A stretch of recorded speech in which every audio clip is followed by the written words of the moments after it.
नमस्कार विद्यार्थी मित्रांनो, मी कोकिळा मेश्राम तुम्हा सर्वांचं मनपूर्वक स्वागत करीत आहे आपल्या स्टडी लॉजी या यूट्यूब चॅनलवर। विद्यार्थी मित्रांनो, मागच्या व्हिडिओमध्ये आपण मार्क ट्वेन या पाठाचा चिटचॅट ऍक्टिव्हिटी तसेच वॉर्मिंग अप अभ्यासलेला आहे आणि या पाठामध्ये म्हणजेच या व्हिडिओमध्ये आता आपल्याला काय अभ्यासायचं आहे तर आपल्याला मार्क ट्वेन हा लेसन अभ्यासायचा आहे। मार्क ट्वेन हे कोण आहेत तर हे अमेरिकेचे प्रसिद्ध असे लेखक आहेत, म्हणजेच अमेरिकेचे प्रसिद्ध कोण आहेत, रायटर आहेत आणि त्यांच्याच विषयी आज आपल्याला अभ्यास करायचा आहे किंवा हा चॅप्टर आता आपल्याला अभ्यासायचा आहे। तर बघा, Mark Twain was the pen name of Samuel Langhorne Clemens. काय आहे मार्क ट्वेन हे जे त्यांचं नेम आहे हे कोणाचं नाव आहे ऍक्च्युअल मध्ये, सॅम्युअल लँगोन क्लेमेन्स। म्हणजे सॅम्युअल लँगोन क्लेमेन्स यांचं पेन नेम म्हणजे पेट नेम काय आहे, मार्क ट्वेन, अ पॉप्युलर अमेरिकन रायटर। आणि हे कोण आहेत, अमेरिकेचे प्रसिद्ध रायटर आहेत। रायटर म्हणजे काय होते, रायटर म्हणजे लेखक। He was famous for his humorous stories, novels and other writings. आणि ते कशासाठी प्रसिद्ध आहेत, फेमस मीन्स व्हॉट, फेमस म्हणजे प्रसिद्ध। आणि कशासाठी फेमस आहेत ते, त्यांच्या विनोदी बुद्धीसाठी, विनोदी बुद्धीने त्यांनी लिहिलेल्या कथा, कादंबऱ्या, त्यांचे ग्रंथ यासाठी काय आहेत ते फेमस आहेत। He is ready with shown through everyday conversation.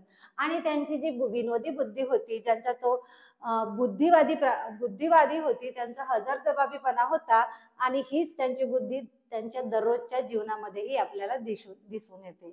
Many anecdotes related to Mark Twain are told and enjoyed even today. त्यांच्याविषयी अनेक आपल्याला किस्से आपल्या जीवनामध्ये आपल्याला ऐकायला भेटतात आणि आपल्या दररोजच्या जीवनामध्येही त्यांच्याविषयी घडून गेलेल्या गोष्टी ह्या काय करतात, एक विनोदाचा भाग म्हणून आपल्या जीवनामध्ये आता सुद्धा काही आहेत, आपण एन्जॉय त्यांच्या बुद्धीचा करत असतो किंवा त्यांनी घडलेल्या त्यांच्या जीवनात घडलेल्या किस्से, कथा, कादंबऱ्या यांचा आजही आपल्या जीवनामध्ये प्रभाव दिसून येतो। It should be noted that he was a great defender of human values like liberty, equality and fraternity। आता हे काय होते, खूप मोठे डिफेंडर होते। डिफेंडर म्हणजे बचाव करणारे, कशाचे होते, liberty, equality and fraternity. Liberty म्हणजे स्वातंत्र्य, समानता आणि बंधुता, हे जे मूल्ये आहेत, हे जे तत्व आहेत यांच्या बचावासाठी नेहमी त्यांनी कार्य केलेलं आहे।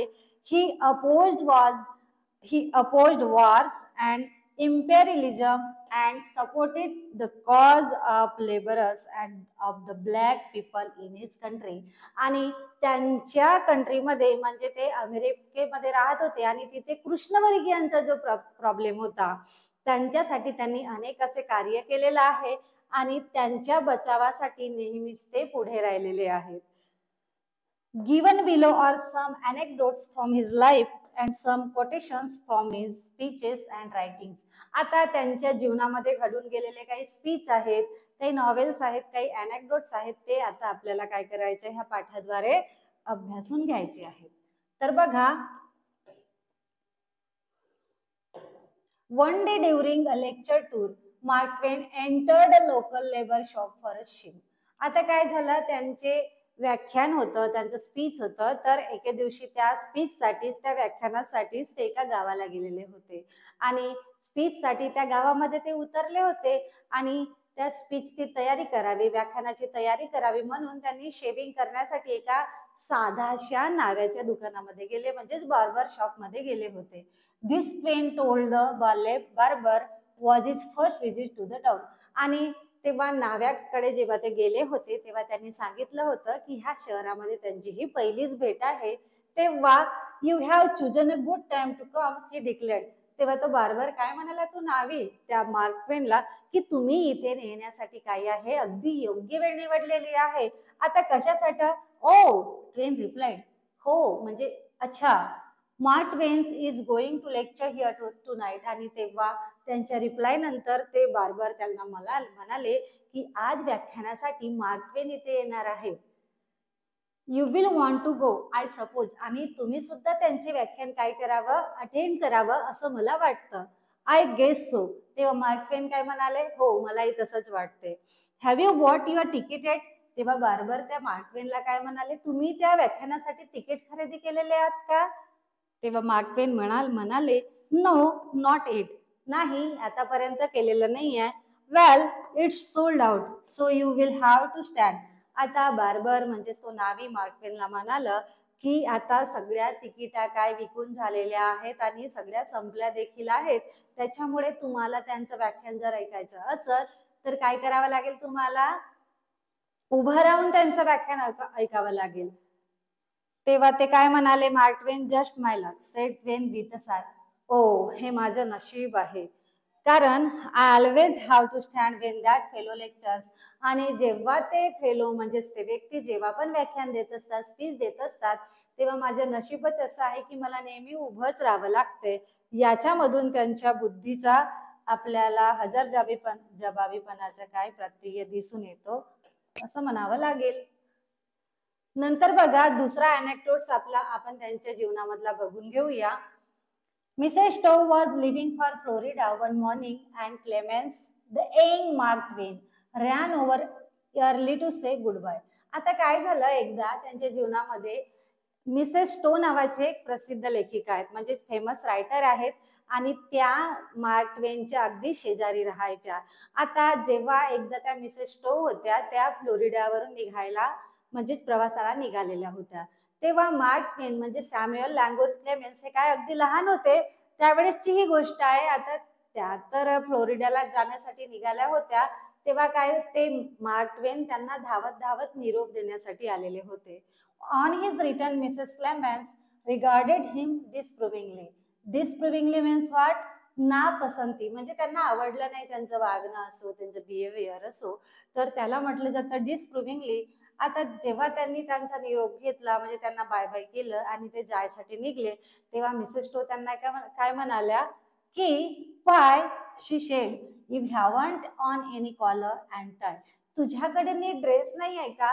तू कॉलर आणि टाय न वापरताच मला निरोप द्यायला आलेला आहेस, आणि हे तुझं पोशाख मला बिलकुल नापसंत आहे किंवा आवडलेलं नाही आहे, असं त्या त्यांना म्हणजेच मार्क ट्वेन यांना म्हणाल्या. तेव्हा काय केलं, त्यांच्या प्रतिक्रियेवर म्हणजे त्यांच्या जेव्हा हे रिप्लाय बघून, त्यांची रिॲक्शन बघून, कोणाची? मिसेस स्टोची. मार्क ट्वेननी काहीच रिप्लाय केलेलं नाही, काहीच उत्तर दिले नाही, आणि तसेच घरी आले. ही सेड नथिंग, त्यांनी काहीच बोललं नाही, but went up to his room, आणि ते त्यांच्या रूम मध्ये आले. Did up these items in a neat package and sent it over to Mrs. Stowe by a servant with a line. आता ते त्यांना काहीच बोललं नाही आणि घरी आले. घरामध्ये एका रूम मध्ये गेले, त्यांनी व्यवस्थित टाय कॉलर त्यांनी जे जे म्हटलं व्यवस्थित पॅक केलं आणि आपल्या एका नोकराजवळ त्यांच्याजवळ मिसेस स्टो जवळ काय पाठवून दिले, आणि सोबत एक चिठ्ठी सुद्धा लिहिली. त्यामध्ये लिहिलेलं होतं, herewith receive a call from the rest of me. माझ्यातील उर्वरित भागाचा काय करा, स्वीकार करा. त्यांनी म्हटलं होतं की तुला नीट राहता येत नाही का, कॉलर टाय मध्ये आलं नाही, तर हे घरी आले आणि कॉलर टाय पॅक केलं एका पॅकेटमध्ये आणि त्यांच्याकडे नेऊन दिले नोकरामार्फत, आणि म्हटलं की जे मी घालून नाही आले तर त्याच्या उर्वरित भागाचं काय करा, स्वीकार करा. असं हा एक त्यांच्या जीवनातील किस्सा आहे. इथे सुद्धा त्यांची ह्युमरस बुद्धी आपल्याला दिसून येते. बघा नेक्स्ट अनेक्डोट्स म्हणजे दुसरा किस्सा बघू. One day Henry Irving in the midst of telling Mark Twain of humorous story abruptly stopped and examined his friend's face. You haven't heard this, have you? आता एकदा काय झालं होतं, मित्रांच्या मस्त गट्ट्यावर बसलेले होते आणि त्यांचा एक मित्र होता आयर्विन, काय हेनरी आयर्विंग. तो एकदा मार्क ट्वेन बद्दलच काय करत होता, एक किस्सा सांगत होता, परंतु तो किस्सा जो हे सांगत आहे तो मार्क ट्वेन यांचाच आहे हे त्याच्या मित्राला काही माहित नव्हतं. आणि जेव्हा हा किस्सा सांगत होते तेव्हा त्यामध्ये मार्क ट्वेन सुद्धा उपस्थित होते. अगदी काय झालं, एकदा सांगता सांगता एकदम ते अचानक थांबले आणि मार्क ट्वेनच्या चेहऱ्याकडे अचानक सस्पिशियस नजरेने बघू लागले आणि त्यांना म्हटले की तू हा किस्सा याआधी कधी ऐकलेला नाहीयेस का? तेव्हा मार्क ट्वेन म्हणाले, ट्वेन assured him that he had not. तेव्हा मार्क ट्वेन त्यांना म्हणाले की नाही, मी हे ऐकलेलं नाही. देन व्हेन समटाइम्स लेटर, खूप काही वेळानंतर, आर्विंग अगेन पॉज, पुन्हा आर्विंग काय थांबले, and again posed the questions, ट्वेन अगेन रिअझर्ड हिम. आता पुन्हा सांगता सांगता किस्सा थांबले आणि पुन्हा त्याच्याकडे सस्पिशियस नजरेनं बघू लागले. खरंच तू हा किस्सा ऐकलेला नाहीयेस का? कारण त्याच्या चेहऱ्यावर तर कुठलाच भाव नव्हता. म्हणजे तो एकदम सस्पेन्सफुली एकदम ड्रामा क्रिएट करून सांगू लागला आणि हा त्यावर काहीच रिॲक्ट करत नव्हता. आणि हे सगळं बघून आर्विंगला वाटलं की याने कधी ऐकलेलं असेल आणि म्हणूनच हा रिॲक्ट करत नाही. परंतु त्याला थोडा डाऊट आला आणि म्हटलं की तू याआधी हा किस्सा कधी ऐकलेला नाहीयेस का? तेव्हा दोनदा मार्क ट्वेननी म्हटलं की नाही, मी हा किस्सा ऐकलेला नाही. देन नंतर अप्रोचिंग द क्लायमॅक्स, आता त्या किस्स्याच्या क्लायमॅक्स पर्यंत आर्विंग येऊन थांबले, म्हणजे पोहोचले. किस्सा सांगत सांगत अगदी शेवटपर्यंत आले. Irving broke up once more, सांगता सांगता अचानक पुन्हा थांबले आणि म्हणाले, are you quite sure you haven't heard this, तू नक्कीच खोटं बोलत असेल किंवा खरं बोलत आहेस का की हा नक्कीच तू किस्सा ऐकलेला नाही आहेस? ही डिमांडेड सस्पिशियसली, एकदम त्यांना डाऊटफुल नजरेत त्यांनी विचारलं की तू खरंच ऐकलेला नाही आहेस का? तेव्हा आय कॅन लाईट वन्स, तेव्हा मार्क ट्वेनचं उत्तर काय होतं बघा, आय कॅन लाय वन्स, मी एकदा खोटं बोलू शकतो. Twain finally replied, I can lie twice for courtesy's sake, but I draw the line there, मी दुसऱ्यांदा सुद्धा खोटं बोलू शकतो, परंतु मी माझ्या आयुष्यामध्ये तिसऱ्यांदा कधीच खोटं बोलत नाही. मी एक ड्रा केलेली आहे, लाईन ड्रा केलेली आहे की मी फक्त दोनदा खोटं बोलेन, तिसऱ्यांदा मी कधीच खोटं बोलणार नाही. I can't lie the third time at any price, आणि मी कोणत्याही किमतीत काही झालं तरी मी तिसऱ्यांदा कधीच खोटं बोलणार नाही. I not only heard the story, I invented it, आणि तू जे काही हे स्टोरी सांगत आहे ना, काहीतरी हा किस्सा तू जे सांगत आहेस ना, तो मी फक्त ऐकलेलाच नाही आहे, तर तो मी काय केलेला आहे, मी स्वतः बनवलेला आहे, स्वतः रचलेला आहे, किंवा तो किस्सा स्वतः माझ्यासोबत घडलेला आहे, असे मार्क ट्वेन कोणाला म्हटले? आर्विंगला म्हटले.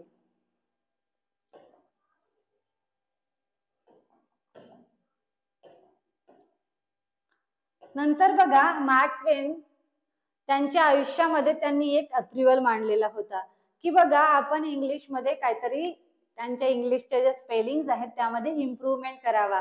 कारण बघा, आपण आता जे इंग्लिश शिकत आहोत त्याचं प्रोनाउन्सिएशन हे अगदी वेगळं असतं, पण त्यांची लिहिण्याची स्टार्टिंग किंवा दुसऱ्याच लेटरने स्टार्ट होते. जसे की गो आहे, जी वो गो होतो, त्याचा उच्चार काय होतो? गो. परंतु हा नेहमी सारखाच असेल का?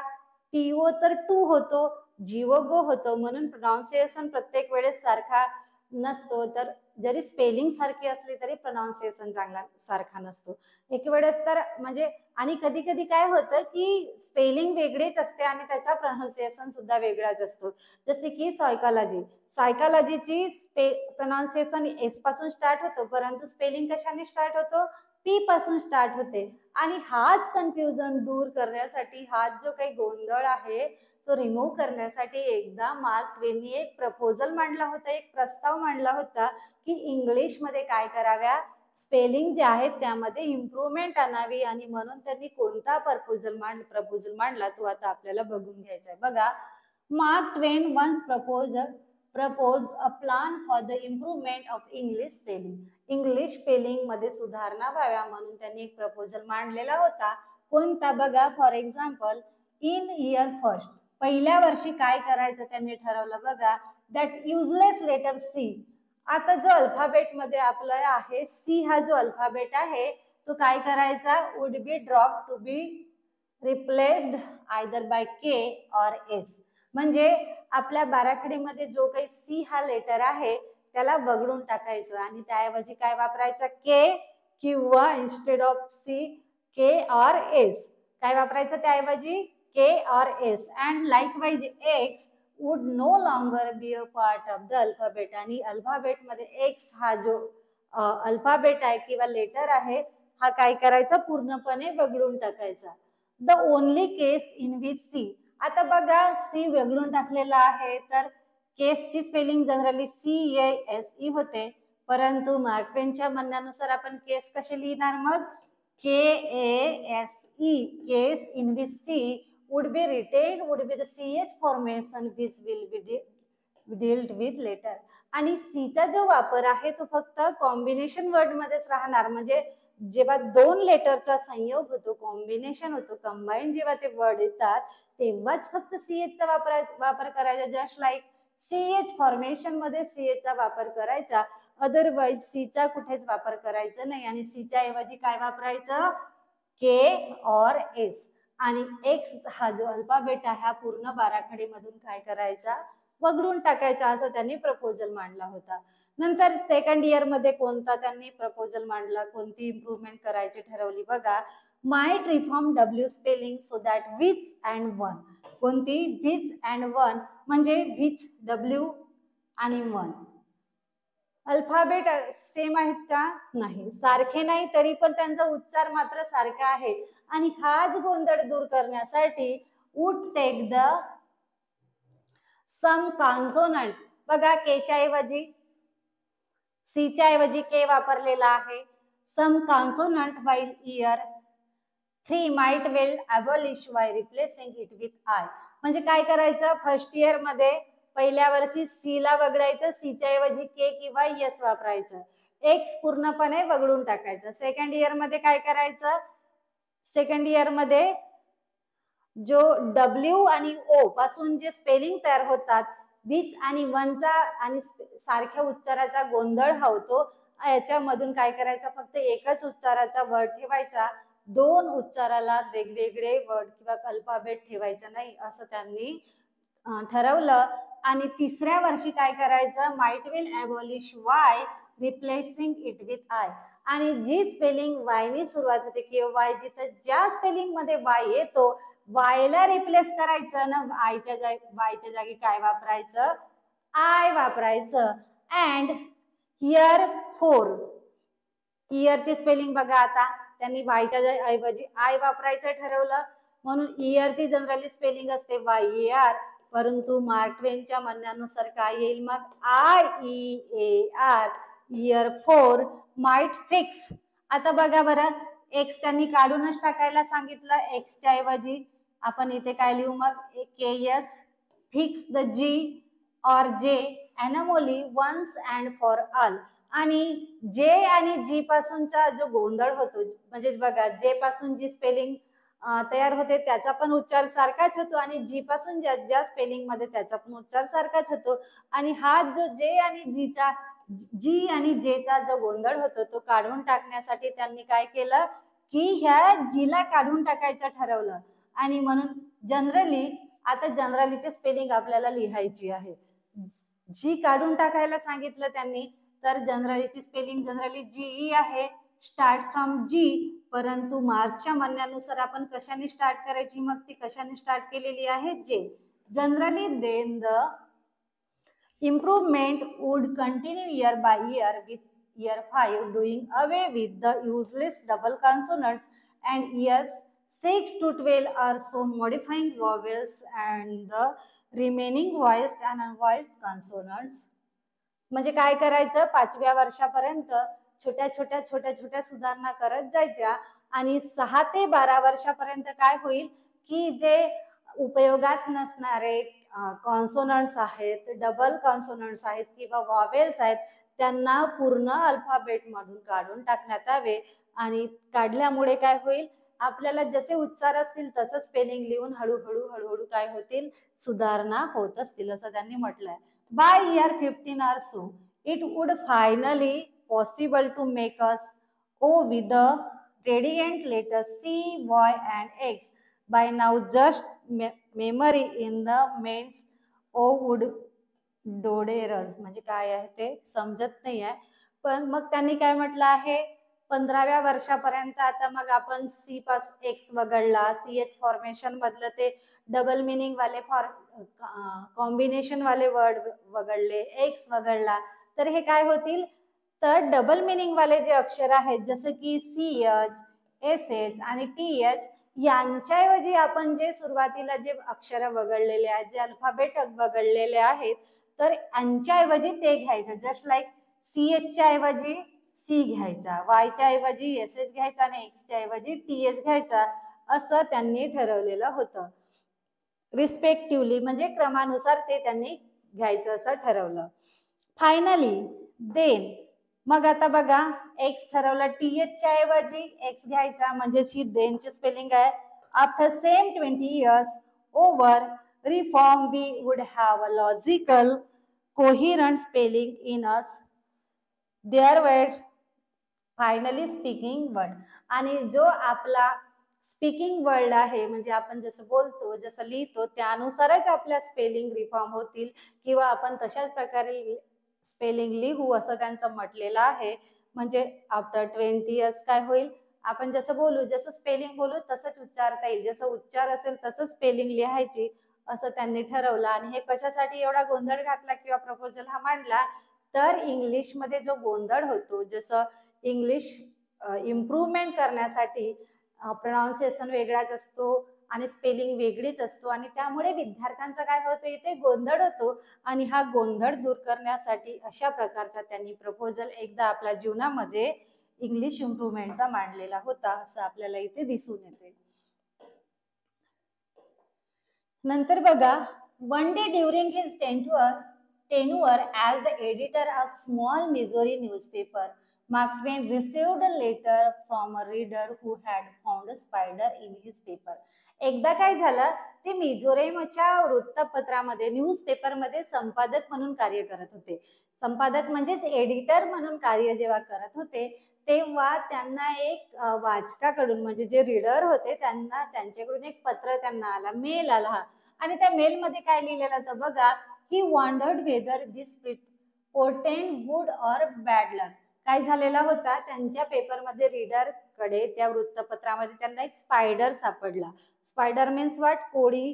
जो वेब बनवतो, जो जाळे विणतो त्याला कोळी म्हणतात किंवा स्पायडर म्हणतात. हा एक कोळी एका वर्तमानपत्रात म्हणजे न्यूजपेपरमध्ये रीडरला सापडला. आणि त्यामुळे जेव्हा हे एडिटर म्हणून काम करत होते त्यांना एक त्या रीडर कडून एक मेल आला आणि त्यांनी काय लिहिलं, he wondered whether his portend good or bad luck. तेव्हा त्या मेलमध्ये असं लिहिलेलं होतं की माझ्या न्यूजपेपरमध्ये जो हा स्पायडर सापडलेला आहे हा एकतर बॅड लक आहे की गुड लक आहे. तेव्हा त्यांनी रिप्लाय काय दिलं बघा, finding a spider in your paper, ट्वेन रिप्लाय. ट्वेननी काय त्या रीडरला रिप्लाय दिला बघा, तुमच्या पेपरमध्ये स्पायडर सापडणे is neither good luck nor bad luck. म्हणजे हा काही गुड लक पण नाही आहे, शुभ शकून पण नाही आहे किंवा अपशकून पण नाही आहे. तर काय आहे, the spider was merely looking over our paper to see which merchants was not advertised so that he could go to that store, spin his web across the door and lead a life of undisturbed peace ever afterward. म्हणजे त्यांनी काय reply मध्ये काय दिलं मग की spider newspapers मध्ये सापडणे हा नॉर गुड म्हणजे बॅड लक पण नाही आहे आणि गुड लक पण नाही आहे. तर काय त्यांनी एकदम त्यांची ह्युमरस बुद्धी होती, विनोदी बुद्धी होती आणि तसंच त्यांनी आन्सर पण लिहिलं की स्पायडर सापडणे हा गुड लक पण नाही आहे, बॅड लक नाही आहे. तर स्पायडर काय करत होता, तुमच्या न्यूजपेपर मध्ये कोणी जाहिरात दिलेली आहे का, कोणत्या व्यापाऱ्याने जाहिरात दिलेली आहे का हा शोधत होता. आणि जर त्याने एखाद्याने जाहिरात नसेल दिली तर हा स्पायडर काय करणार, त्याच्या दुकानावर जाणार आणि तिथे एक मस्त जाळं विणणार आणि आपली एकदम शांतता प्रिय लाईफ काय करणार, जगणार. अशा प्रकारचा रिप्लाय मार्क ट्वेनने त्या रीडरला दिलेलं होतं. Mark Twain's birth in November 1835 was heralded by the return of Halley's comet. जेव्हा नोव्हेंबरमध्ये मार्क ट्वेनचा जन्म झाला त्याच वेळेस अगदी त्याच दिवशी हॅलेचा धूमकेतू आकाशामध्ये झळकलेला होता. ट्वेन who often remarked upon his curiosity came to think of himself and the comet has uncountable freaks cosmically linked. Having come in together, he declared they would go to the together. आता त्यांच्या जन्माच्या वेळेसच हालेचा धूमकेतू जेव्हा आकाशामध्ये दिसला होता तर mark ट्वेन याबद्दल काय विचार करत होते की हॅलोचा धूमकेतू दिसणे आणि माझा जन्म होणे ह्या दोन गोष्टी काय आहेत, एकामध्ये मिक्स झालेल्या आहेत. काहीतरी आमच्यामध्ये काहीतरी कॉम्बिनेशन आहे, एक विलक्षण चमत्कार आहे किंवा संयोग आहे, काहीतरी कॉम्बिनेशन आहे किंवा आमच्यामध्ये काहीतरी असं आहे बॉन्ड असं त्यांना नेहमीच वाटत आलं. आणि तेव्हा आणि एकदा त्याने लिहून पण ठेवलेलं होतं की जेव्हा माझा मृत्यू होईल अगदीच त्यावेळेस सुद्धा हॅलेचा धूमकेतू सुद्धा काय ह्या जगातून निघून जाईल. म्हणजेच त्यांनी काय लिहिलेलं होतं की माझा जन्म होणे आणि हॅलेचा धूमकेतू दिसणे ह्या दोन गोष्टी काय आहेत, काहीतरी त्यांचा काहीतरी संबंध आहे. आणि ह्या दोन गोष्टी एकत्र आल्या म्हणजेच जेव्हा तर ह्या गोष्टी एकाच वेळेस काय ह्या जगातून निघून सुद्धा जातील असं त्यांनी एक वेळेस लिहून सुद्धा ठेवलेलं आहे. आणि बघा इन फॅक्ट ट्वेन वॉज प्रूव्हन राईट. आणि त्यांनी हे जसं म्हटलं की एकाच वेळेस आल्या तर एकाच वेळेस जातील हे सत्य सुद्धा घडलं. On the night of his death in April 1910 जेव्हा मार्क ट्वेनचा मृत्यू झाला कधी एप्रिल 1910 मध्ये तेव्हा Halley's comet once again blazed through the sky. त्या रात्री सुद्धा हॅलेचा धूमकेतू काय आकाशामध्ये परत दिसला होता असं म्हटलं जातं. म्हणजेच त्यांनी जे लिहून ठेवलं होतं की माझा जन्म आणि हॅलेचा धूमकेतू दिसणं याच्यामध्ये काहीतरी आहे, याच्यामध्ये काहीतरी आमच्या दोघांमध्ये काहीतरी बॉन्ड आहे आणि आम्ही जेव्हा एकत्र आलो तर आम्ही एकत्रच निघून जाऊ असं त्यांनी एकदा लिहून ठेवलेलं होतं किंवा म्हटलं होतं. आणि अगदी तसंच घडलं सुद्धा होतं. आणि त्यांचं हे जे म्हणणं होतं प्रूव्हन राईट म्हणजे काय, त्यांनी म्हटलेलं एकदम सत्य घडलेलं होतं.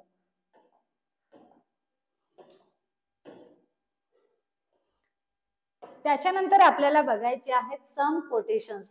म्हणजे त्यांचे काही विचार आहेत, त्यांनी काही तथ्य मांडलेले होते त्यांच्या जीवनामध्ये, हे आता आपल्याला अभ्यासायचे आहेत. पहिला कोटेशन्स बघून घेऊया मार्क ट्वेन यांचा. कोणता बघा, एप्रिल फुल्स डे म्हणजे एप्रिल फुलचा दिवस हा काय असतो, this is the day upon which we are reminded of what we are on the other 364. म्हणजेच एप्रिल फुलचा दिवस हा जो दिवस असतो जेव्हा आपण 364 दिवस काय असतो याचा विचार करून देणारा दिवस म्हणजेच याची आठवण करून देणारा दिवस म्हणजेच एप्रिल फुल डे असं त्यांचं म्हणणं आहे. सेकंड बघा, a man can not be comfortable without his on approval. माणूस स्वतःच्या स्वीकृतीशिवाय कधीही स्वस्थ बसू शकत नाही असं त्यांचं म्हणणं होतं. थर्ड आहे, a person with a new idea is crack until the idea succeed. Crank म्हणजे तो त्याच्यावर परिपूर्णता करू शकत नाही. म्हणजे जेव्हा त्यांनी म्हटलेलं असते की जेव्हा त्याला नवीन कल्पना सुचलेली असते तर ती कल्पना जेव्हापर्यंत तो प्रत्यक्षात आणत नाही तेव्हापर्यंत तो माणूस कधीही स्वस्थ बसू शकत नाही, त्याच्यामध्येच तो काय असतो, गुंतलेला असतो असं त्यांचं इथे म्हणणं आहे. Age is an issue of mind over matter. If you don't mind it doesn't matter. त्यांचं असं म्हणणं आहे की एज वय हा मुद्दा काही खूप मोठा नाही आहे. तुम्ही मानला तर खूप मोठा आहे, अदरवाईज तो काही आहे नथिंग आहे, गौण आहे. म्हणजेच एज हा जो मुद्दा आहे, एज म्हणजे वय हा जो मुद्दा आहे तुमच्या म्हणण्यावर आहे, मानण्यावर आहे असं त्यांचं म्हणणं होतं. फिफ्थ बघा, ऑल जनरलायझेशन्स आर फॉल्स इन्क्लुडिंग दिस वन. सगळे जे तथ्य असतात जे कथित असतात ते कसे असतात, फॉल्स असतात, चुकीचे असतात, अगदी हे सुद्धा. थर्ड बघा, be careful about reading health book, you may die of misprint. ते त्यांचं असं म्हणणं आहे की तुम्ही ज्या आरोग्यविषयक पुस्तकं वाचता त्यांना एकदम काळजीपूर्वक वाचा, कारण त्यांच्यात जर कधी मिसप्रिंट झालेलं असेल तर त्या तुमचा जीव सुद्धा घेऊ शकतात. सेवन बघा, be careless in your dress if you will but keep a tidy soul. तुमचा ड्रेस भलाई गबाडा असू द्या, तुमची राहणीमान अगदी साधारण असू द्या, परंतु तुमचं जे मन आहे, तुमचं जे सोल आहे ते कसं असायला नेहमी पाहिजे, पवित्र असायला पाहिजे असं त्यांचं म्हणणं होतं. आठ बघा, 8 classic, a book which people praise and don't read. जे वाङ्मय असतं, अभिजात वाङ्मय असतं त्याची लोक वाहवा तर करतात परंतु ते वाचत कोणीच नाही असं त्यांचं म्हणणं होतं.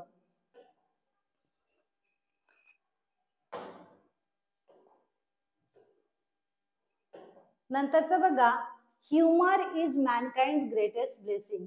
म्हणजे विनोदी बुद्धी हा जो मानवाला मिळालेला वरदान आहे तो काय आहे, मानवाचा सर्वात मोठा मिळालेला वरदान आहे असं त्यांचं म्हणणं आहे.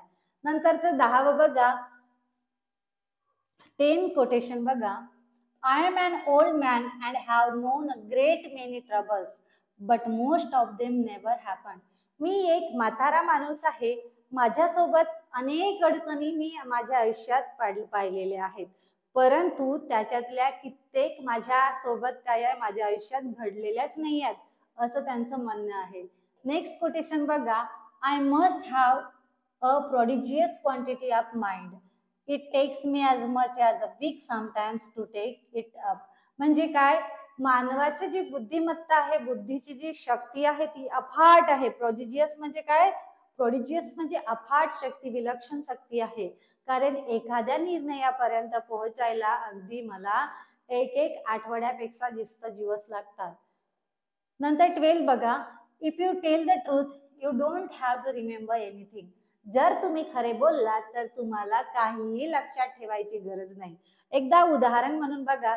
जर तुम्हाला तुमच्यासोबत एखादा इन्सिडेंट घडला आणि जर तुम्ही तेव्हा खोटे बोललात तर तुम्हाला काय करावं लागेल, तेच खोटं तुम्हाला कंटिन्यू करावं लागेल. म्हणजे समोर कुणी त्याबद्दल विचारला तर अरे हा, आपण यावेळेस हे खोटं बोललो होतो ना, ते तुम्हाला पक्क्यात माहिती करून ठेवावं लागेल. कारण इकडचा शब्द इकडे तिकडे झाला तर तुमच्यावर कोणी पण डाऊट घेईल. म्हणून तुम्हाला एक खोटं लपवण्यासाठी दुसरा खोटं तयार करावं लागेल, ते खोटं लक्षात ठेवावं लागेल. परंतु जर तुम्ही खरं बोलला, हा यार मला माहीतच नव्हतं, सॉरी मी अटेंडच करू शकलो नाही, तर गोष्ट तिथेच संपून जाते. तो मॅटर तिथेच क्लोज होतो. परंतु जर तुम्ही खोटे बोललात तर तुम्हाला ते खोटं कंटिन्यू ठेवावं लागेल. म्हणून असं म्हटलेलं आहे की if you tell the truth, जर तुम्ही खरं बोलले तर तुम्हाला काहीही लक्षात ठेवायची गरज नाही. नंतर 13 बघा. It is better to deserve honours and not have them than to have them and not deserve them. जर तुम्हाला कोणी सन्मान देत असेल तर ते ठीकच आहे, परंतु तुमची योग्यता नसताना तुम्हाला जर कोणी सन्मान मिळत असेल तर ते मात्र चांगलं नाही आहे. कारण योग्यता असून सुद्धा एखाद वेळ सन्मान मिळाला नाही तरी चालतो, परंतु योग्यता नसताना जर तुम्हाला सन्मान मिळत असेल तर ते मात्र चांगलं नाही, असं ते म्हणतात. 14 बघा. It is better to keep your mouth closed and let people think you are fool and than to open it and remove all doubt. म्हणजे काय होतं की तुम्ही एखादी गप्पा चालू आहे, एखादं कन्व्हर्सेशन चालू आहे, त्यामध्ये तुम्हाला काहीच येत नाही, तुम्ही गप्प बसलात तर लोक तुमच्याबद्दल काय थिंक करतील, का रे हा बुद्धू आहे, याला काहीच येत नाही. तर लोकांचा समज आहे ना, तुम्हाला काही येत नाही तर ठीक आहे, ते कंटिन्यू ठेवा, चालू द्या की त्यांचा समज आहे की तुम्हाला येत नाही तर समजू द्या. परंतु तुम्हाला येत नसेल तरी तुम्ही बोलण्याचा प्रयत्न केला आणि तुमच्या तोंडून वडवागडं जर पडलं आणि ते लोकांना पटणारं नसलं तर त्यांचा समज काय होईल, पक्का होईल की अरे यार याला तर काहीच येत नाही. तर हा जो समज आहे त्यांचा पक्का होऊ देऊ नका. म्हणून इथं म्हटलं आहे की तुम्हाला काही येत नसेल असं लोकांना वाटत असेल, ते तुम्हाला मूर्ख समजत असतील तर त्यांचा समज असा असेल तर समजू द्या, परंतु तुमच्या तोंड उघडून त्यांचा गैरसमज जो आहे, तुम्ही मूर्ख आहात, हा पक्का होऊ देऊ नका, असं इथं त्यांनी म्हटलेलं आहे. नंतर 15 बघा. It's no wonder that truth is stranger than fiction. विलक्षण आहे की सत्य गोष्टींपेक्षा जे तथ्य गोष्टी असतात, कल्पित गोष्ट असतात, ह्या काय असतात, एकदम फिक्शन असतात, एकदम कल्पित गोष्टी असतात, त्या सत्यापेक्षा काय असतात, वेगळ्या असतात. इथं म्हटलेलं आहे फिक्शन्स हॅज मेक सेन्स. तथ्य गोष्टीमध्ये काहीच तथ्य नसते. सत्य गोष्टीला काहीतरी पुरावा असतो, परंतु तथ्य गोष्टीला पुरावा असेलच असं काही नसतो. 16 बघा. Whenever you find yourself on the side of the majority it is time to pause and reflect. जेव्हा तुम्ही तुमच्या साईडनी एखादा बहुमत तयार होत असेल तर तिथे काय करा, तुम्ही जरासं थांबा, पॉज घ्या. कारण it is time to pause and reflect. तर ती टाइम असते तुम्हाला थोडं थांबण्याची आणि तुमच्या प्रतिक्रिया देण्याची. नंतर 17 बघा. Why is it that we rejoice at the birth and grieve at the funeral? It is because we are not the person involved. जेव्हा तुम्ही जन्म घेता किंवा मरण होता, जेव्हा एखाद्याचा जन्म होतो तेव्हा आपण काय होतो, खुशी मनवतो, आणि जेव्हा तुम्ही मरता तेव्हा ती सगळे दुःख करतात. It is because we are not the person involve. कारण आपण तिथे उपस्थित नसतो असं त्यांचं म्हणणं आहे. म्हणजेच काय, जेव्हा तुमचा बर्थ होतो म्हणजे जन्म होतो आणि तुम्ही मरता, ह्या दोन्ही वेळेस तुम्ही काय उपस्थित नसता. म्हणून तुम्ही जेव्हा जन्म घेता तेव्हा तुम्ही आनंद साजरा करत असता आणि मरता तेव्हा दुःख साजरे करत असता.